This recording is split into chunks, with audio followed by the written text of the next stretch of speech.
Hello student, welcome to Valini nursing academy. हम पढ़ रहे हैं बीएससी नर्सिंग फर्स्ट ईयर का सब्जेक्ट नर्सिंग फाउंडेशन, जिसका अभी हमारा चल रहा है हॉस्पिटल एंड डिस्चार्ज, जिसमें हमारा नेक्स्ट टॉपिक है मेडिको लीगल केसेस। इससे पहले हॉस्पिटल एंड डिस्चार्ज के प्रीवियस वीडियो में मैंने डेफिनेशन, इंट्रोडक्शन सारी चीज़ें कंप्लीट करवा दी हैं। आप जाके प्रीवियस वीडियो को जाके चेक कर सकते हैं, और अगर आपको कोई भी डाउट होता है तो आप मुझे कमेंट बॉक्स में पूछिएगा, मैं रिप्लाई करूँगी। और मेरे चैनल को लाइक कर लीजिए, सब्सक्राइब कर लीजिए और अपने फ्रेंड्स को शेयर कर दीजिए। ठीक है, तो चलो हम देखते हैं medico legal cases. Medico legal cases क्या होता है? Medico legal cases is one where beside the medical treatment. ठीक है, मेडिको लीगल केसेस क्या होता है? मेनली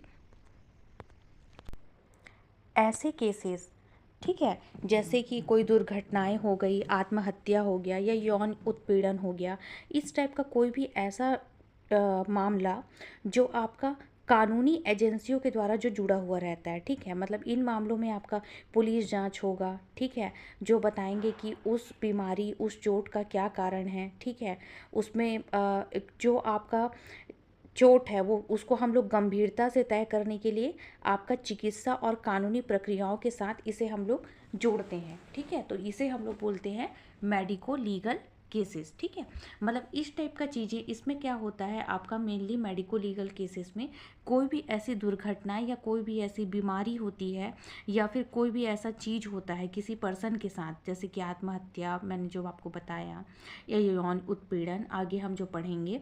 तो इस टाइप के केसेस में क्या होता है, उस पेशेंट का इलाज करने के लिए हमको पहले कानूनी प्रक्रियाओं की ज़रूरत होती है। हमको पहले कानून को, पुलिस जांच होती है, उन्हें इन्फॉर्म करना होता है। उनके देख रेख में ही जो चिकित्सा है या चिकित्सक है या डॉक्टर्स हैं वो उसका इलाज करते हैं। तो उस केसेस को हम मेडिको लीगल केसेस कहते हैं। ठीक है, तो वही बोला है आपका मेडिको लीगल केसेस जो होता है one where beside the medical treatment. ठीक है, मतलब ये मेडिकल ट्रीटमेंट के साथ ही होता है। लेकिन मेडिकल ट्रीटमेंट के अलावा जो इस टाइप के जो केसेस होते हैं उसका जो हम लोग पुलिस की निगरानी में हम इस चीज़ का इलाज करते हैं इस टाइप के पेशेंट का, तो उसे हम लोग मेडिको लीगल केसेस कहते हैं। Investigation by law enforcing agency are essential to fix the responsibilities regarding the present state condition of the patient. That means यहाँ पे क्या बोल रहा है आपका, इन्वेस्टिगेशन किसके द्वारा किया जाता है? आपका लॉ एनफोर्सिंग एजेंसी के द्वारा इन्वेस्टिगेशन किया जाता है।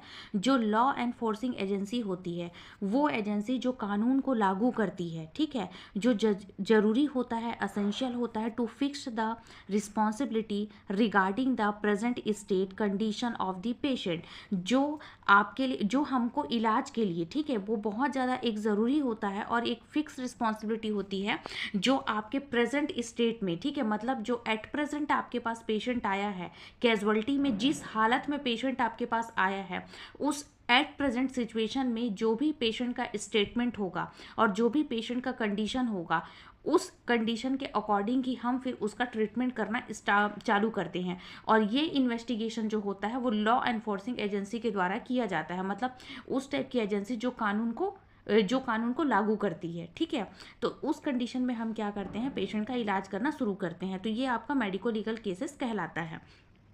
Registered medico legal cases is must. ठीक है, इसमें बोला है आपका अटेंडिंग कैजुअलिटी मेडिकल ऑफिसर, जिसमें आता है आपका सीएमओ। ठीक है, सीएमओ को अथॉरिटी होती है, वो डिसाइड करता है whether the cases to be registered as a medico legal और नॉट। मतलब क्या बोला है, हमको कौन सा केस एमएलसी में रजिस्टर करना है। रजिस्टरिंग एमएलसी इन मस्ट, मतलब क्या बोल रहा है आपको कौन सा केस को मेडिको लीगल में लेके जाना है और किसको नहीं लेके जाना है। इस चीज़ को कौन डिसाइड करता है? हॉस्पिटल का सीएमओ। ठीक है, मतलब बोला है attending casualty medico legal officer CMO has the authority to decide whether the cases is to be registered as medico legal or not। Hospital में जो सीएमओ होता है, ठीक है, वो डिसाइड करता है कि किस पेशेंट को हमको मेडिकल लीगल कंसिडर करना है और किसको नहीं। चीफ मेडिकल ऑफिसर बोलते हैं इसे। फिर आता है आपका there is no scope for exceeding to request pressure from the relatives patient himself or his colleagues regarding the registration of MLC। इसमें बोला है एमएलसी के रजिस्ट्रेशन के टाइम में जब मेडिको लीगल केसेस हम बनाते हैं, जब सीएमओ जो होता है वो डिसाइड करता है, वो बताता है कि इस केस को आप एमएलसी में रजिस्टर करेंगे। तो जब कोई ऐसा रेप विक्टिम केस आ गया, सुसाइडल केस आ गया, और जिसको जब हम मेडिको लीगल केस में रजिस्टर्ड करते हैं, तो उस समय जो भी वहाँ पे एट प्रेजेंट उनके जो रिलेटिव्स या फिर उनके कलीग्स या फिर पेशेंट खुद, अगर वो होश में है पेशेंट, कॉन्शियस है पेशेंट, ठीक है, अगर ये उनके कंडीशन में क्या होता है कि इन सब चीज़ों को ये एक्सीड करते हैं, मतलब जो रिलेटिव्स हैं, जो उनके कलीग्स हैं, उस कंडीशन में वो जितना भी स्टेटमेंट देंगे उसे वो एक्सेप्ट करते हैं, एक्सीड करते हैं, ठीक है, तब हम लोग वहाँ पे क्या करते हैं, उस केस को रजिस्टर्ड करते हैं। मतलब क्या बोला है आपका, there is no scope for exceeding to request pressure from the relatives, patient himself और his colleagues regarding the registration of MLC. MLC के रजिस्ट्रेशन के टाइम में, ठीक है, ऐसा कोई भी स्कोप नहीं होता जिसमें पेशेंट या फिर पेशेंट के रिलेटिव या फिर उस कलीग को कोई भी चीज़ को प्रेशर दिया जाए और वो किसी भी सिचुएशन को एक्सेप्ट करे, ठीक है। ये सारी चीज़ें इसमें जब रजिस्ट्रेशन होता है तो उस समय इस चीज़ की कोई गुंजाइश नहीं होती है। फिर आता है कॉमन मेडिको लीगल केसेस, किस किस केसेस को हम मेडिको लीगल में लेते हैं। तो पहला आता है आपका एक्सीडेंटल इंजरी केसेस। ऐसे जो एक्सीडेंट इंजरी केसेस जो आते हैं, जैसे रोड ट्रैफिक एक्सीडेंट हो गया है, इस टाइप के केसेस में हम एमएलसी लेते हैं। एलीट केसेस ऑफ असॉल्ट, ठीक है, जैसे मारपीट हो रहा है उस कंडीशन में भी लेते हैं।